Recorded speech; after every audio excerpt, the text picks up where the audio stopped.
people and the party was so much, and election after election, we've seen the vote share shrink, performances deteriorate across the country. In my backyard, I'm a toothless tiger, and I don't have the support base of my own people. That he has sidelined, debunked, thrown into the waste paper basket the ideology that he embraced for 30 years. Prime Minister Narendra Modi ji's popularity and the people's hope and trust in him is visible on the ground when we had fought elections. The best person to lead this country is Prime Minister Narendra Modi, and the best party today. And now that I've joined the BJP, I think I'll be better in a position to help those people. Our leaders should have recognized such people. Even now, if there is anybody, we should not give them position of power.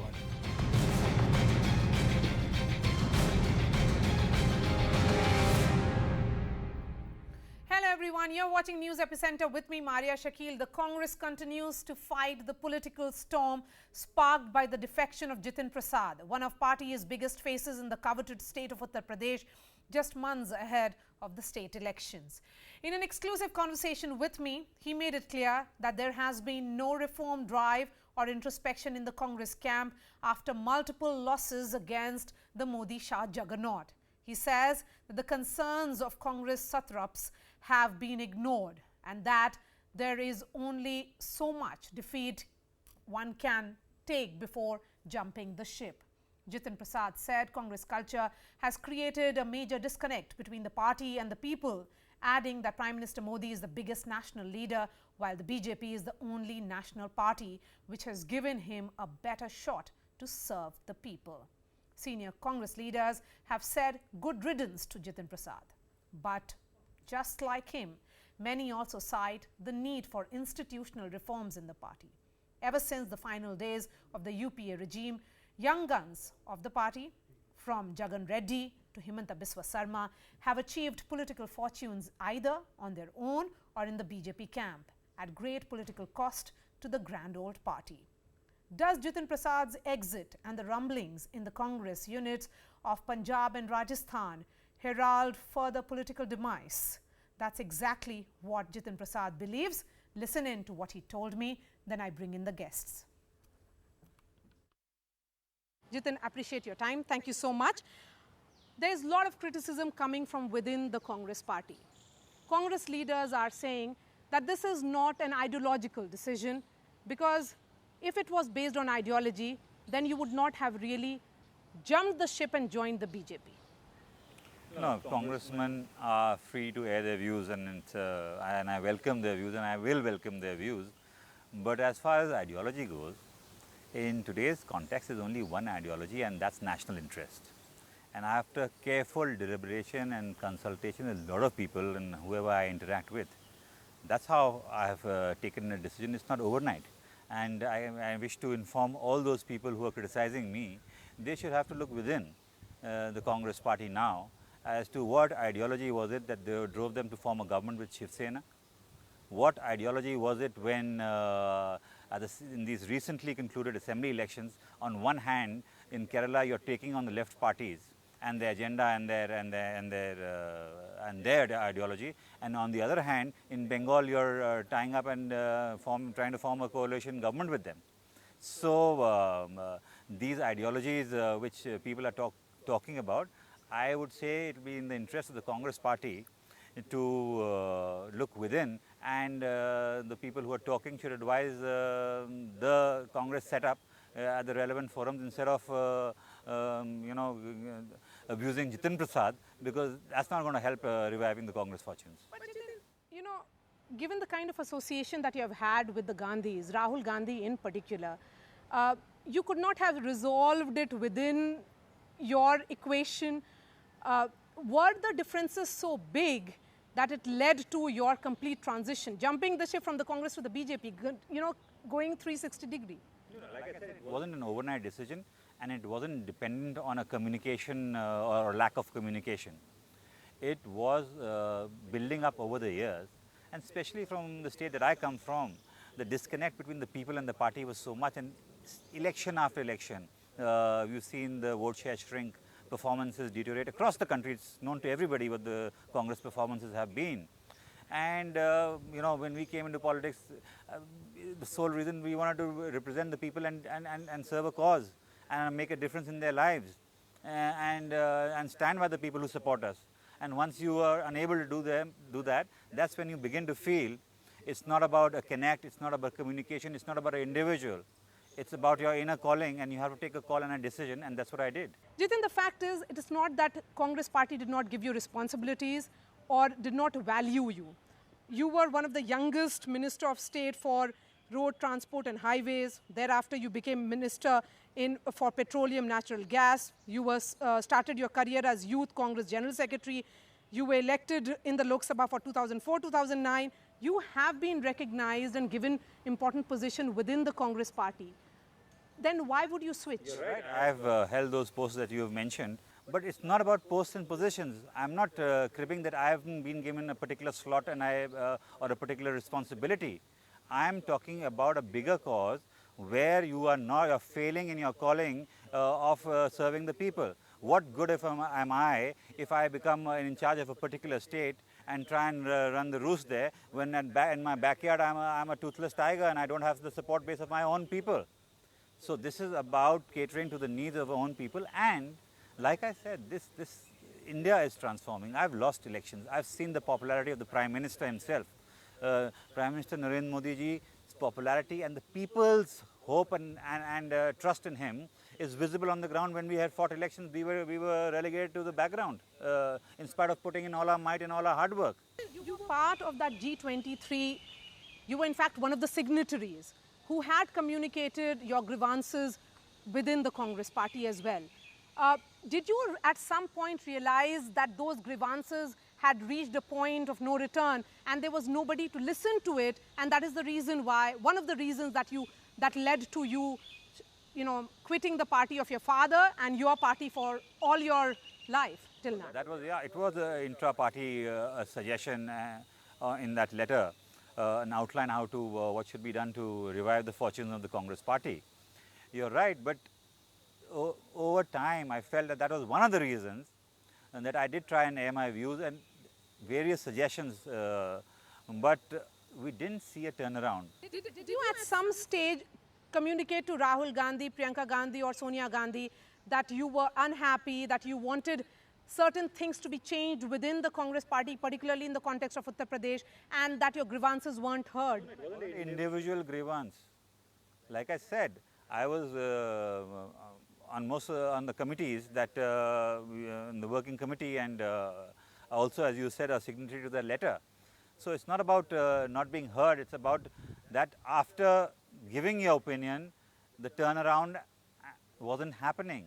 The necessary changes or change of strategy, change of direction, which is required to turn around the party, didn't take place. One point that is being repeatedly said is that first Jyotiraditya Scindia, now Jitin Prasad, both of who are seen to be close members of Team Rahul, deserting Rahul Gandhi, not as much as Congress party. This is a reflection on Rahul Gandhi's leadership style. No, like I said, it's not about an individual, and it's not about his style or not his style. It's about the Congress party as a whole, in which direction it is headed. And what does it stand for? What do we take to the people? All those are questions which have to be answered. I tried that the change would happen and the revival of the fortunes would happen. But increasingly in my interaction with the people, what they spoke in the praise of the Prime Minister, what they spoke about the BJP and the way of its functioning drove me to this point. So is the Congress rudderless now? No, I have no one to comment on whether it's rudderless or not, and it's for the people who are on that ship to decide which direction they're taking and who's steering the ship. But all I can say is that for the decision that I have taken, this is the right decision, and I actually believe in it. Jyotiraditya Scindia, now member of the BJP, Jitin Prasad, now member of the BJP. Who's next? You tell me. I have no clue. I have taken a decision based on my political understanding and my interaction and feedback which I have got from people at large and my supporters, and that's what I have done. everybody is were guessing about Sachin Pilot. That certainly did not happen. If anything, he has chosen to be within the Congress party, communicate his grievances, and it has been addressed to a certain degree, but he has chosen to be within the party. Could you have not made that effort? I wish him well. Betrayal is something that is being discussed in your context. No. I have taken a decision after a long thought and deliberation. I have given and spelt out reasons why I have left the party.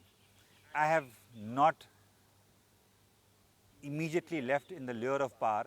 Had I left in 2014 after Congress lost power, then I would consider it betrayal. But this is after trying to struggle and solve and resurrect the party, and when I have been unsuccessful, that has driven me to this decision. So I'm not backstabbing anyone. What I'm doing it in broad daylight, and what I'm saying today with full conviction that the best person to lead this country is Prime Minister Narendra Modi, and the best party today, in this only national party today in this country, is the Bharatiya Janata Party. So decision wasn't taken overnight. This isn't betrayal, is what Jitin Prasad says. Let me bring in my guests. Sushmita Dev, spokesperson of the Congress; Rashid Kidwai, author, journalist; Sabah Naqvi, senior journalist. Sushmita, the point about ideology being made by Jitin here. You formed a government with the Shiv Sena in Maharashtra, fought against the left in Kerala, and formed an alliance with the same left in Bengal. So can the Congress talk about ideology? See, if Jitinji feels that is his point of concern, then let me tell you something. I would like to remind him that it is no different in the BJP, who had tied up with Mehbooba ji after saying father and daughter's party. So believe me, he can say whatever he feels. That's his choice, and I leave it to him. I mean, he's been in politics for at least 2 decades. He understands politics better. If he thinks that Bharatiya Janata Party doesn't have a similar track record of tying up with the party which they have criticized consistently in Jammu and Kashmir, then I think he's in for a rude shock. If he thinks that, it's going to be really some, ideological upliftment to go to the BJP. I mean, that's all I can say. I've just given you one example, and I can give you many more. Okay. Sabah, will there be introspection? Another team Rahul exit after Jyotiraditya Scindia? So, Maria, here's what I think after listening to his interview with you. What he's basically saying fundamentally is that he tried to revive the Congress. Now, he's basically indicating, the way I understood it, the Congress counts for nothing in Uttar Pradesh right now. He is from Uttar Pradesh. He has famously lost multiple elections in Uttar Pradesh. He has very little incentive to stay there. However, where I do, so I understand that part of him. In fact, I thought he was very candid. I kept trying, I kept failing. He kept saying that in this interview to you. That's what he's saying. And it is irrelevant. It's really going nowhere in UP. We know that. But where I have an issue with Maria, and I will continue to have an issue with, how do people overnight suddenly is politics then about careers? Yes, we know it is about careers. This is a career move. How he is entering the BJP in UP at a time when you are going to have a highly Hindutva election. So you're going to have the son of GT Prasad, GT Bhai as he was known, being part of this love jihad, Ram Mandir. That's what he's going in for. So he has made that choice. The bit about I tried and I failed and the Congress is going nowhere, it's completely understandable. The rest of it is, then you're saying, then we are accepting. It's a career move. I want to be someone. He's not as important as Jyotiraditya was. He's not as important as Sachin Pilot was. Remains, and Jyotiraditya has gone. He pulled down a government with him. These people have a bigger base. And they are still in states where there is some life in the Congress. This gentleman is from a state where there is no hope for the Congress, frankly. Okay, so it is very state-specific decision, Rashid. He realizes that his future is in the state of Uttar Pradesh, and in UP, the Congress party has been relegated to the party number 4 position, and hence this call. I think Maria, to my understanding, he had no problems in the Congress. I mean, he had a very good future, but he had a dim view of Congress future. And there is a bit of a paradox here. And what Jitin told you in the course of the interview, that, you know, he was like a toothless tiger. I think that's a operative part. He had ready access to Sonia Gandhi, Rahul Gandhi, Priyanka Gandhi. He was a member of working committee, CWC, general secretary, everything. But every time Rahul Gandhi discussed Bengal, this was with Adil Chaudhary, PCC chief, not with the general secretary. He was there in a hotel, then he got COVID, then, you know, he came back. So he didn't have much role in Bengal. He's not saying all this. In his home district, he could not appoint a person of his choice as a district Congress president and a general secretary and all. So what kind of power is this? This is a bit of a paradox, as I said, and perhaps Sushmita can explain this better. See that these people are comfortable, but, you know, the people who are loyal to them, they cannot accommodate them simply because the Congress does not have enough vacancies, and they feel let down because they come with a baggage, and the baggage is not accommodated. Their leadership and, you know, their ego, their sense of pride, self-respect, look that at goes what for a toss. Sachin did, or even Sushmita Dev. In the run-up to elections, she had issues. She communicated with the party, and it may have been resolved partially, may not have been. But she did not switch. Neither has Sachin Pilot. What is it that they have not done or they managed to achieve in the last few months that, say, Jitin Prasad did not? Sushmita? See, let me put it this way. There's one thing common between Scindia ji and Jit. I had a very good equation with them when we worked together. Yes. See, what happened is Jitin ji lost 3 elections. 2 Lok Sabha election, 1 Vidhan Sabha election, assembly. Scindia ji, which none of us could have imagined, lost his Lok Sabha seat. Now, Maria, I'm telling you something. I have also myself lost my Lok Sabha seat. It takes a different mentality to survive in politics without having that kind of power an MP and an elected MP and MLA has. It's scary. It's very scary to some people. Now, there are certain situations which separates the men from the boys like this. So the question is to survive in the opposition, to survive in a party which is in the opposition, has lost some elections, has won some states like Punjab, etc. It takes a huge amount of resilience. It takes a lot of self-sacrifice. And it takes, you have to give up a lot when you're in the opposition. And I think it is a very individual choice, whether you want to jump boats and, like Rashid Kidwai said, that, you want your graph to go up quickly without having to toil. So it's a call call you take. But what is sad is that these are the people. As Sushmita Dev was never a minister in UPA 2 or in UPA 1. But Scindia ji was. Jitin Prasad ji were. So when you were with the party, when you had everything that you claim you don't have today, now was the time to stand by your party. Yes. That's what I think. That's a lot of candid admission there coming from Sushmita Dev Sabha. The point here being made that Jitin Prasad and Jyotiraditya Scindia were recognized. That's what I asked him as well. Yeah. That you have been given responsibilities. And that was also because you were dynasts.